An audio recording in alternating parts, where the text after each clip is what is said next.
नमस्कार, TV9 राजस्थान में आप सभी का स्वागत है और यह इनसाइड स्टोरी जहां हम बात करते हैं राजस्थान में जिन खबरों की सबसे ज़्यादा चर्चा है उनके पीछे की वजहों की, कारणों की, कि आखिर वो चर्चा में क्यों है और उसके पीछे की इनसाइड स्टोरी क्या है।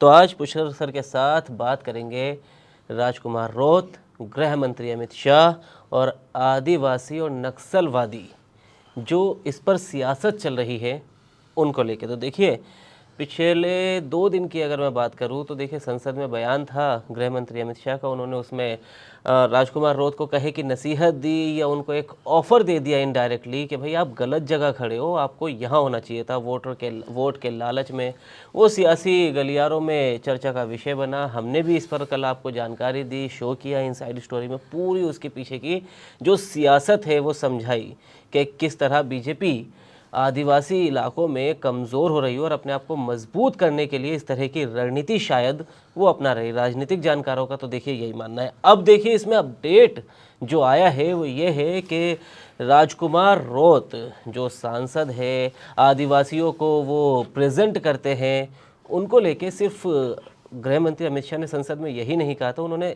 उस बयान में आगे भी राजकुमार रोत का नाम लिया था। तो सबसे पहले वो बयान सुना देते, उस पर जो पोस्ट आया है फिर वो भी आपको बताएंगे कि राजकुमार रोत ने क्या पोस्ट किया, और फिर पुष्कर सर से जानेंगे कि इसके पीछे की पूरी इनसाइड स्टोरी क्या है, क्या इसके सियासी मायने, क्या बीजेपी को इस रणनीति से फ़ायदा होगा या राजकुमार रोत अब और ज़्यादा सख्त हो जाएंगे इस रणनीति के लिए अपनी। तो सुनिए पहले गृह मंत्री अमित शाह का वो बयान। अन्याय के खिलाफ लड़ने का हमारे संविधान ने रास्ता बनाया है, इसीलिए राजकुमार रोत यहां बैठे हैं। चुनाव लड़े इसलिए यहां बैठे हैं, वरना वो भी सरेंडर की लिस्ट में होते अगर हथियार लिया होता तो। आपने, हाँ, इसीलिए कहता हूं यही रास्ता है। तो सुना आपने, गृह मंत्री अमित शाह संसद में खड़े होकर उनकी तरफ इशारा भी कर राजकुमार रोत की तरफ बोल रहे हैं कि इसलिए राजकुमार रोत यहाँ बैठे, नहीं तो वो भी सरेंडर की स्थिति में होते अगर उन्होंने हथियार लिया होता। क्योंकि जैसे ही उन्होंने सरेंडर का नाम लिया तो वहाँ विपक्ष की तरफ से आवाज़ें आने लगी, विपक्षी सांसदों की, जिसके बाद उन्होंने कहा कि नहीं, अगर हथियार लिया होता। अब इस पर उन्होंने एक लंबा चौड़ा पोस्ट किया है। क्या लिखा है राजकुमार रोत ने वो मैं आपको बताता हूँ, फिर इसके सियासी मायने समझेंगे पुष्कर सर के। तो देखिए, राजकुमार रोत ने लिखा अपने सोशल मीडिया प्लेटफॉर्म एक्स पर कि सरकार द्वारा नक्सलवाद के नाम पर बेकसूर लोगों को मारने पर एक आदिवासी सांसद अगर उनकी आवाज़ उठाता है तो उसे भी भरे सदन में नक्सलवादी कहा जाए तो फिर पूरे देश में आदिवासियों पर किस प्रकार से जुल्म होता होगा। पार्लियामेंट ऑफ इंडिया यानी संसद देश की सबसे बड़ी पंचायत है। यहाँ आदिवासी सांसद को उसके समाज की आवाज़ उठाना भी गुनाह है। तो फिर बाबा साहब के संविधान का क्या अर्थ रह जाएगा। ये केवल व्यक्ति नहीं, पूरे आदिवासी समुदाय के सम्मान का प्रश्न है। तो ये पोस्ट किया है राजकुमार रोत ने। अब सवाल इस पर इसलिए उठने लगे हैं क्योंकि देखिए, जिस दिन यानी कि 31 तारीख को, 30 तारीख को माफ़ कीजिएगा, गृह मंत्री अमित शाह ने संसद में बयान दिया, तो उसमें रात में भी एक राजकुमार रोत की प्रतिक्रिया सामने आई थी, लेकिन तब वो इतना ज़्यादा आक्रामक नहीं नज़र आ रहे थे। लेकिन अब जब वो बयान सोशल मीडिया पर वायरल हुआ, ये वाला बयान सोशल मीडिया पर अब वायरल हो रहा है, तो उनका ये पोस्ट सामने और वो काफ़ी आक्रामक नज़र आ रहे हैं। जबकि कल तक तो ये सवाल उठ रहे थे कि क्या राजकुमार रोत अपनी रणनीति बदलेंगे और वो कांग्रेस का खेमा छोड़ के क्या बीजेपी में भी आने की सोच सकते हैं। क्योंकि बीजेपी तो यही चाहती है कि देखिए पुष्कर सर, कल हमने इस पर बात भी की थी कि किस तरह बीजेपी डोरे डाल रही है, लेकिन राजकुमार रोत ने अपनी एक लाइन तो साफ कर दी। बात डोरे डालने की नहीं होती है। सियासत में दो चीजें या राजनीति में दो चीजें बहुत ध्यान, एक परसेप्शन क्या जा रहा है और आप कर क्या रहे हैं। जी, जिस उस बयान की जब आप बात कर रहे हैं, जब वो परसों रात में वो बयान दे रहे थे तो उनको लगा कि नक्सलवाद पर बयान है, और ये जो मुझे बोला उस पर गृह मंत्री ने सफाई भी दी है जी, कि आपने, गृह मंत्री ये बोल रहे थे कि नक्सलवाद आदिवासी के नाम पर जो नक्सलवाद में चले जाते हैं और फिर वो हथियार उठा लेते हैं, तो उनका कहने का मतलब था संविधान में, आप संविधान से ऊपर बड़ा कोई नहीं हो सकता और संवाद से सब कुछ होता है। देखिए, राजकुमार रोत ने हथियार नहीं नहीं उठाया उठाए, तो इसीलिए वो यहाँ सरेंडर जी नहीं तो ये सरेंडर करे हो। जी वो ये कह रहे तो वही हंगामा मचने लगा रहे हैं, देख रहे होंगे आप हनुमान बेनीवाल बैठे और जी बिल्कुल सर झुका रहे हैं। जी लेकिन राजनीति, नक्सलवाद कहाँ से खत्म हो रहा था? नक्सलवाद से प्रभावित कौन से इलाके ज्यादा है? छत्तीसगढ़, जी आंध्र प्रदेश रहा, कभी पश्चिम बंगाल के नक्सलबाड़ी गांव से शुरू हुआ नक्सल जी। मूवमेंट, सानू कान्याल के समय शुरू हुआ था। उस नक्सलवाद ने एक चरमपंथी टाइप का एक रूप ले लिया और मारने, लेकिन अभी ये बात सेंट्रिक थी वहाँ पर। राजस्थान तो नक्सलवाद से नहीं प्रभावित था, तो आपने उनके सांसद को जब बीच में जी। डाला और वो फिर एक तरीके से ये हो गया कि अच्छा, उसमें दो बातें हो गई। दूसरी बात उन्होंने कह दिया, रोज साहब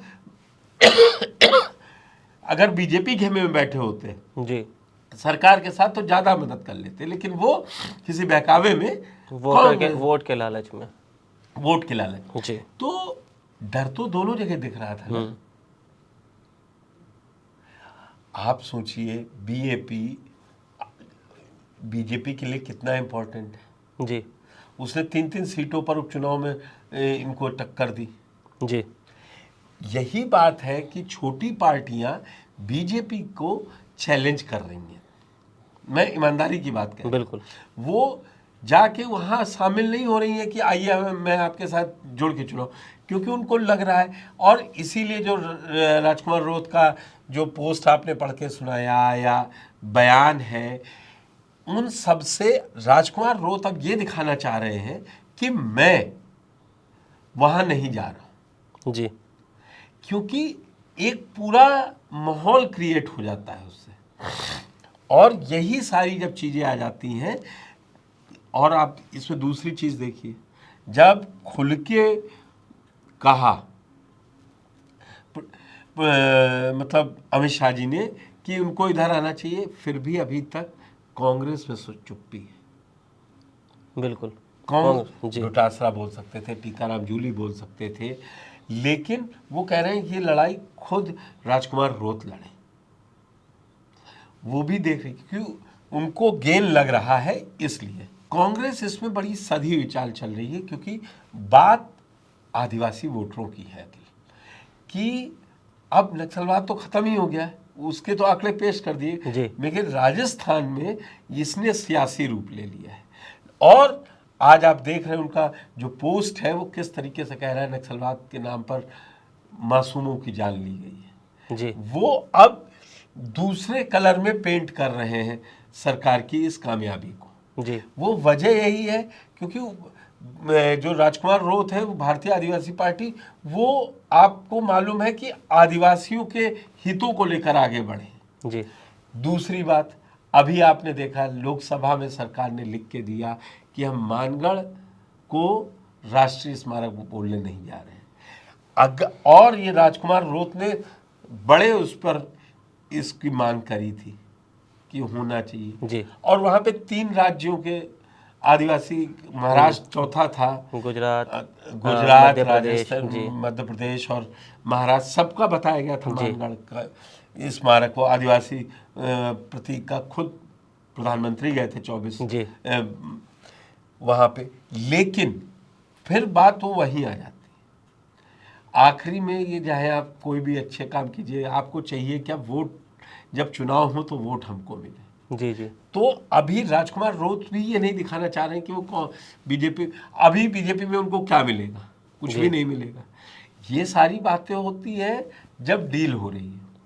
आज स्मारक नहीं घोषित कर रहे राष्ट्रीय स्मारक, कल भारतीय आदिवासी पार्टी को बैठना होगा अगर 28 के चुनाव में या कोई चुनाव में साथ जाने के लिए 29 के, तो कह देंगे देखिए घोषित करवा दिया इस पे।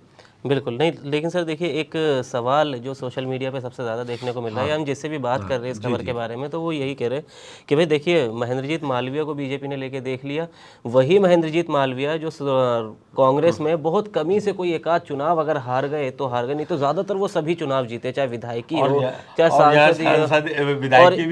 विधायकी और सांसदी के चक्कर में विधायकी चली गई। तो अब बीजेपी को तो ये समझ आ गई और वो भी कांग्रेस में वापसी कर गए। तो क्या अब रोत के ऊपर बीजेपी की नज़र, और क्या रोत आ भी जाएंगे? नहीं तो मैंने ये कहा ना, देखिए रोज अब पार्टी बनाए हुए हैं, जी भले अभी ना उनके पास विधायक ज़्यादा हों न सांसद हों, खुद अकेले, लेकिन पार्टी, यही तो राष्ट्रीय पार्टियों और क्षेत्रीय पार्टियों का दर्द है आपस में। राष्ट्रीय पार्टी चाहती है कि क्षेत्रीय पार्टी को हम अभी हाथ दे के पालते रहे, तो ये धीरे धीरे सीट बढ़ा के, भाई राजनीति करने आए, आज के दिन में तो आए नहीं है। जी और ये फिर वही बड़ा चंक मांगेंगे कभी। अब 200 सीटें आज 10 पे लड़ेंगे, कल अगली बार 12 की उम्मीद करेंगे, उसकी बार 16 करेंगे, फिर 2 मंत्री कहेंगे अब राज्यसभा में दे दीजिए। अभी एक सिनेरियो की बात होती है बिल्कुल। तब, और वोटर आपसे जुड़ा है इन राष्ट्रीय पार्टियों की नाराजगी से कि ये हमारी आदिवासी मुद्दे कोई उठाते ही नहीं। और आप समझिए कि जिस तरीके से सरकार महिला आरक्षण बिल लाने वाली है, जी 50% एक 7 सीटें बढ़ने का प्रस्ताव है, मैं ये नहीं कह रहा हूँ बढ़ने जा रही है हर जगह, तो ये हो गया तो सीटें तो बढ़ेंगी ही। तो अच्छा, राष्ट्रीय पार्टी क्या चाहती है, चाहे कांग्रेस हो या बीजेपी? अभी तो बीजेपी बहुत बड़े फुटप्रिंट पे 22 राज्यों में सरकारों में है, जी अकेले दम पर कई राज्यों में, 12-13 राज्यों में, बड़े राज्यों में सरकार, तो वो ये नहीं चाहती कि कहीं अब बंटवारा हो। बिल्कुल। तो देखिए, अब महेंद्रजीत मालवीय का रोत रिप्लेसमेंट होंगे या नहीं, इस सवाल पे फिलहाल राजकुमार रोत ने खुद फुल स्टॉप लगा दिया है, क्योंकि जिस तरह से उन्होंने पोस्ट किया है और आक्रामक वो बीजेपी पर नज़र आए हैं, और गृह मंत्री अमित शाह के बयान का कोट भी उन्होंने पोस्ट किया अपने उसी पोस्ट में, तो फिलहाल के लिए तो उन्होंने फुल स्टॉप लगा दिया। लेकिन देखिए, जैसे पुष्कर सर भी हमेशा कहते हैं कि राजनीति में 1 और 1 11 भी होते और 1 और 1 2 भी होते, तो इसमें कब कहाँ क्या बदल जाए, कौन अब किसके कब साथ आ किसके जाए, साथ कौन जी सीटें देगा? किसकी खिचड़ी किसके साथ पक जाए, ये कहा नहीं जा सकता। लेकिन जो भी अपडेट होगा वो हम आपको TV9 राजस्थान पर बताते रहेंगे। रोत के इस पोस्ट पर और गृह मंत्री अमित शाह के इस बयान पर, जिस तरह उन्होंने संसद में राजकुमार रोत का 2-2 बार नाम लिया अलग अलग परिप्रेक्ष्य में, आपकी उस पर क्या राय है? आप भी देखिए, अपनी राय कॉमेंट बॉक्स में ज़रूर बताएं। वीडियो को लाइक कीजिए, शेयर कीजिए और राजस्थान की हर खबर के लिए TV9 राजस्थान को सब्सक्राइब कीजिए।